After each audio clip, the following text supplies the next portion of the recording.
Hi, Clarinets, Mr. Y here, obviously. This is number 44 in the EE book. I want to go through that scale with you because it is a little convoluted. You can see, obviously, I don't have a mouthpiece on this clarinet. This one doesn't work right now. It's broken, and I don't have one that's working, but I am going to show you the fingerings at least, and I'll be able to hum the song. So that's where we are right there at the bottom. This is the D scale for you guys. So your key signature has an F sharp, of course. That's obviously not your thumb key, F. That's F natural, but your first pointer finger, F sharp. You guys know that one? That's the third note of the scale, by the way. Okay. The other sharp in the key signature, of course, is C sharp, and we don't get that until the very top. And there's two different ways to play that, which I'm going to show you in just a minute. Okay. I'm going to go about this in a little bit of a convoluted order because the actually sixth and seventh notes are the hardest one in this. The eighth note's really easy. The last note of the song, the scale, is really easy. Check it out. At the very beginning, you've got D, obviously two fingers, then E. Okay, then F sharp, again, just your first finger, not your thumb. You don't want to put it way out here, obviously. I'm just showing you that. You want to keep it close to the back. Then we have G, no fingers. Then we have A, that's easy. Okay, I'm going to skip over the next two for a minute, the B and the C sharp, and go right to the D. The D, of course, is just like a low G. 6 big fingers on the front, no pinkies, okay, but with your thumb key in the back. So you may want to practice that one a little bit all by itself. That one's actually really easy to get a good sound on. And then the sixth and the seventh notes, like I said, there's two different ways to play both these. The B, the high B, remember, you can play either with the taller of the two pinky keys on your left hand, right here. Okay, the taller of those two paired keys.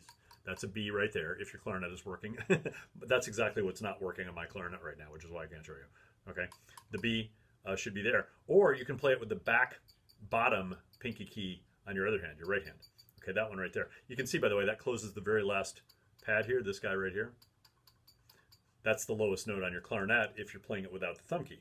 Okay, that's the low E if you're playing it without the thumb key. Now, in this case, we are playing it with the thumb key, so it gets the high B instead. Again, high B is either the back bottom or the taller of the two side keys.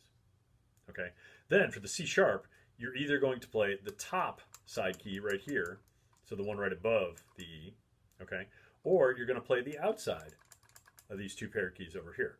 Now, you wouldn't want to go from from B to C sharp or from B to C sharp. That's going to be really awkward to do that. So what you're going to want to do is pick one hand to start with. You could do the B here and then the C sharp out here, for instance, like that.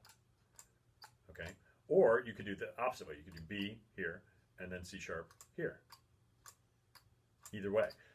If I were you, I'd practice them both ways, just to get it really good both ways. Obviously, as a musician, you need to be kind of ambidextrous. You need to be able to do things both ways. There will be times when you have to use this hand for a pinky note, or you have to use this hand for a pinky note. Okay, there's one key that you actually can't do both ways. You can see actually there's 3 different pinky notes over here, but there's 4 over here. That should be a clue to you, actually. This one right here, the low G sharp or high E flat or D sharp, doesn't exist on your other hand. So if you had to slur from that note to something else, you'd have to start here and then go to another note with your other hand. So the upshot of this, guys, is you need to kind of get good with both hands. So you might want to practice doing B and then C sharp like that, or B and then C sharp like this, doing it both ways. Okay. After that, the rest of the song is really easy. So let me just get my thing here, and I'm going to pretend I'm a clarinet player with a reed and sing it as we go. Here we go. 1, 2. I'm going to do, let's see, by the way, I think I'll do B and then C sharp. That's usually what I like. Again, you need to do it both ways. So check it out. Here we go. Ready?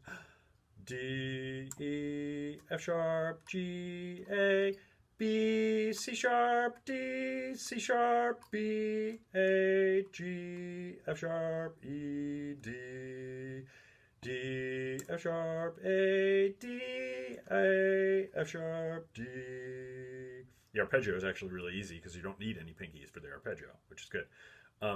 The clarinet's really awkward to hold without the mouthpiece, by the way. I'm kind of shaking it around a little bit here because I'm not holding it with my lip. That's part of the way you hold the clarinet is with your lip.